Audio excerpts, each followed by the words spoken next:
Imagine un instant, deux adolescentes bien habillées, dossiers scolaires en main, s'avancent dans un terminal privé étincelant. Elles ont des documents officiels, un voyage prévu pour leurs entretiens universitaires, et pourtant, l'air se charge d'une hostilité glaciale. Ce n'était pas une erreur de réservation. Ce n'était pas une confusion administrative. C'était une gifle invisible, celle du doute, du soupçon, de ce regard qui dit sans un mot « Vous n'avez pas votre place ici ». Depuis des mois, Aïcha et Naïla rêvaient de ce voyage. Leur père avait accepté pour la première fois de leur confier l'organisation d'un vol privé vers Boston. Elles avaient vérifié chaque détail. Paiement validé, confirmation envoyée, horaire ajusté pour leur rendez-vous décisif à Harvard et Yale. Tout devait se dérouler sans accroc. Mais ce matin-là, au comptoir d'enregistrement, leurs certitudes commencèrent à s'effriter. L'agent, un homme au sourire figé, prit leurs documents avec une lenteur calculée. Il les scruta à la lumière, comme s'il tenait entre ses mains de grossières contrefaçons. Sa voix, soudain plus sèche, fendit l'air. « Ces papiers ne me semblent pas conformes.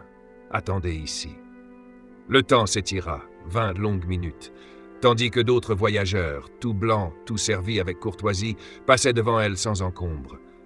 Les regards pesaient, les murmures s'élevaient. Elles n'étaient plus étudiantes brillantes en route vers leur avenir, elles étaient devenues des intruses. Lorsqu'il revint, l'homme posa sur le comptoir un nouveau papier. L'annonce claqua comme une condamnation. « Votre vol est annulé. » Problème de paiement. Pourtant, elles savaient. Leur père avait réglé la somme depuis longtemps. Aïcha sentit ses poings se fermer malgré elle. Naïla, elle, brûlait de colère, mais se souvenait de l'avertissement répété 1000 fois. « Ne montre jamais ta rage. Ils l'utiliseront contre toi. » Elles tentèrent de raisonner, de montrer leurs preuves, mais l'agent baissa la voix, laissant tomber des mots lourds de sous-entendus. Certaines personnes devraient comprendre que l'aviation privée n'est pas faite pour tout le monde. Une phrase empoisonnée, un venin qui se répandit aussitôt dans la salle. Les passagers voisins échangèrent des sourires complices, convaincus d'assister à une fraude déjouée. Alors que les minutes s'égrenaient, la peur se mêla à la honte, leurs entretiens approchaient, leur avenir dépendait de ce voyage. Naïla glissa. « Appelons papa. Ça suffit. » Mais Aïcha secoua la tête. Leur père leur avait confié cette responsabilité. Et surtout, il avait insisté, ne pas le déranger en pleine réunion cruciale. Elles décidèrent de poursuivre seules. Direction le contrôle de sécurité. Mais là encore, l'injustice se répéta. Les voyageurs blancs passaient rapidement. Eux furent arrêtés, séparés, soumis à une fouille humiliante. Leurs ordinateurs furent ouverts, leurs fichiers explorés comme s'il s'agissait de preuves d'un crime. Leurs médicaments, parfaitement étiquetés, exhibés comme des substances illicites. Chaque geste des agents respirait le mépris. Chaque mot sous-entendait le danger qu'elles incarnaient par leur seule présence. Et pourtant, malgré la peur, malgré les humiliations, elles restaient droites, silencieuses mais attentives. Chaque parole, chaque geste, chaque mensonge se gravait dans leur téléphone qu'elles tenaient discrètement prêts à tout enregistrer. Ce n'était plus seulement une histoire de vol annulé.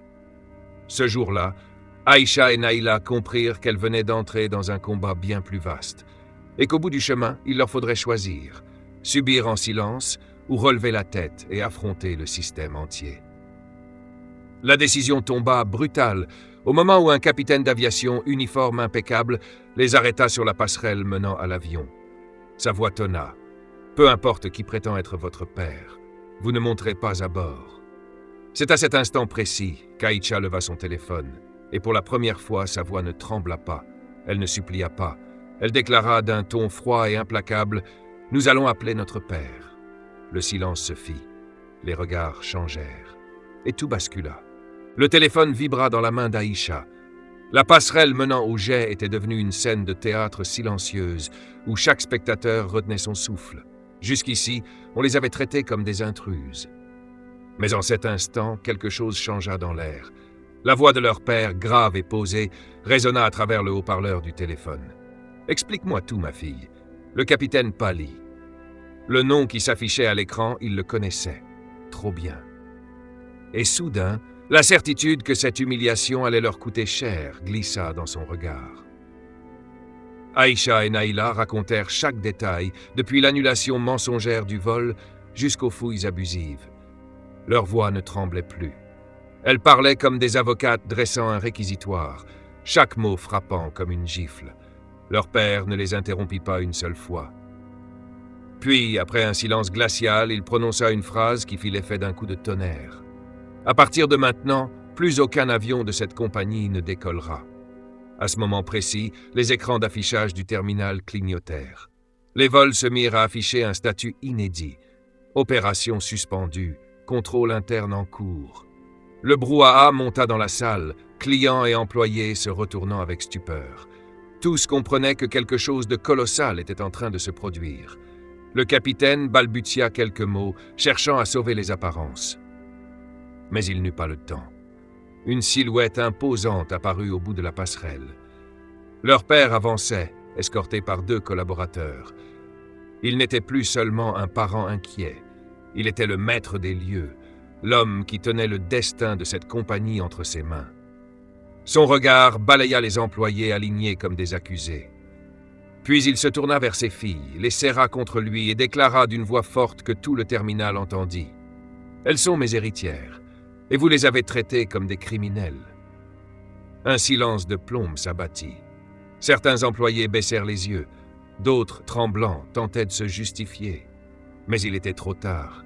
Chaque mot raciste, chaque mensonge, chaque intimidation avait été enregistré. Et désormais, ce n'était plus seulement une injustice personnelle, c'était un scandale public, une vérité impossible à étouffer. Dans ce chaos suspendu, une certitude s'imposa à Aïcha et Naïla. Ce qu'elles vivaient ne se limiterait pas à une humiliation de plus. Ce jour-là marquerait un tournant. Elles ne seraient plus jamais des étudiantes que l'on pouvait rabaisser. Elles deviendraient les témoins, puis les actrices, d'une révolte qui allait détruire des carrières et forcer une industrie entière à changer. La passerelle vibrait encore sous les pas de leur père lorsqu'il lança son verdict. À partir de cet instant, je veux chaque nom, chaque geste, chaque parole notée. Ce n'est pas seulement une enquête, c'est une purge. Les 2 sœurs se regardèrent. Elles venaient d'allumer un feu qui ne s'éteindrait plus. Le tumulte du terminal privé s'était transformé en une tempête. Les murmures se répandaient comme une traînée de poudre. Le propriétaire de la compagnie était là, furieux, et ses propres filles venaient d'être victimes d'une discrimination orchestrée par ceux qu'il payait pour servir et protéger. Les passagers sortaient leur téléphone, filmaient en direct, partageaient sur les réseaux. L'histoire se propageait déjà au-delà de l'aéroport. Le père d'Aïcha et Naïla s'avança lentement, tel un juge entrant dans son tribunal. Ses yeux se posèrent sur chaque employé impliqué. L'agent d'enregistrement, blême, baissait la tête. L'agent de sécurité, celui qui avait fouillé les sacs avec un zèle humiliant, semblait chercher une échappatoire. La superviseure, qui avait choisi de fermer les yeux, tentait de se dissimuler derrière un faux professionnalisme, mais il n'y avait plus d'issue. Vous pensiez que 2 adolescentes pouvaient être méprisées sans conséquence? Sa voix claqua comme un fouet. Vous avez commis l'erreur de croire que leur silence vous protégerait. Vous ignoriez que chaque seconde de votre arrogance allait être enregistrée. Aujourd'hui, vos carrières s'achèvent. Un silence de plomb suivit. Puis il sortit un téléphone professionnel, composa un code et ordonna d'une voix glaciale « Activez le protocole ombre ». Dans les secondes qui suivirent, les écrans d'affichage s'éteignirent.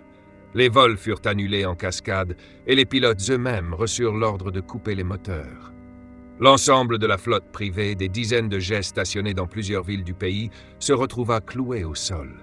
Les passagers, riches et puissants, protestaient, mais la décision était irrévocable.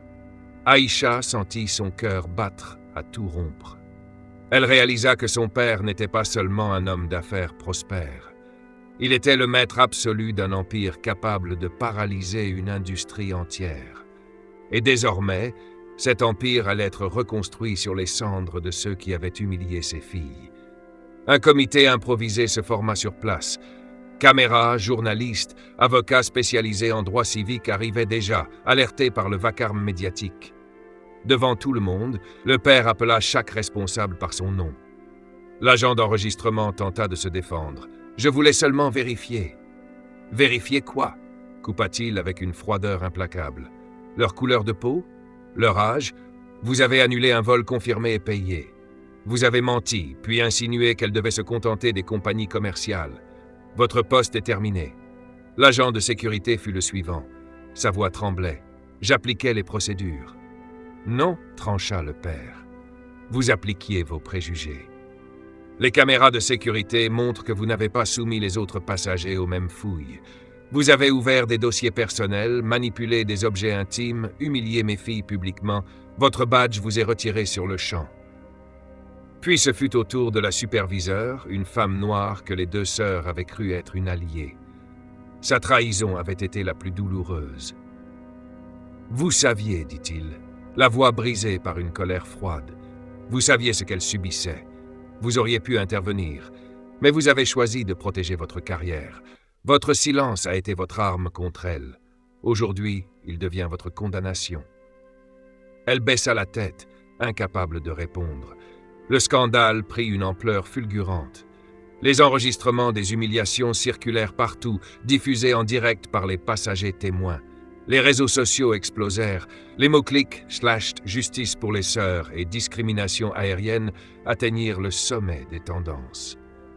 Des associations de défense des droits civiques se joignirent immédiatement, exigeant une enquête fédérale. Pendant ce temps, dans une salle de conférence improvisée de l'aéroport, le père convoqua un conseil d'urgence. Il déclara publiquement « Je ne sauverai pas cette compagnie telle qu'elle existe. Je vais la détruire pour la reconstruire. Tout employé qui a participé, encouragé ou toléré ces abus sera écarté. Mais ceux qui ont eu le courage de témoigner, comme cette serveuse qui a discrètement tendu sa carte à mes filles, seront promus et protégés. » Les journalistes l'interrompirent. « Monsieur, vous réalisez que geler vos vols va coûter des millions ?» Il répondit calmement. « Combien vaut la dignité de mes enfants? Combien vaut la justice pour chaque client qui a subi les mêmes humiliations en silence? Si ce choix doit me ruiner, alors je tomberai debout, mais je ne tolérerai plus que mon entreprise soit un instrument d'oppression. » Ces mots traversèrent les caméras, frappant les foyers d'un pays entier. La scène devint un symbole. Aïcha et Naïla, encore bouleversées, se tenaient l'une contre l'autre. Elles comprirent alors que cette journée n'était pas seulement la leur. Elle devenait celle de milliers de personnes anonymes qui avaient vécu la même injustice sans jamais avoir la force ou les moyens de la combattre. Et tandis que les avions restaient cloués au sol, tandis que des centaines d'employés tremblaient pour leur avenir, une ère nouvelle se dessinait. Non plus celle d'une compagnie aérienne de luxe réservée à une élite discriminante, mais celle d'un empire repensé, où l'égalité et la dignité ne seraient plus des options, mais des fondements. Ce jour-là, 2 adolescentes avaient déclenché une révolution silencieuse. Leur humiliation était devenue leur arme, leur douleur, une flamme. Et dans le regard déterminé de leur père, elles virent une promesse. Plus jamais.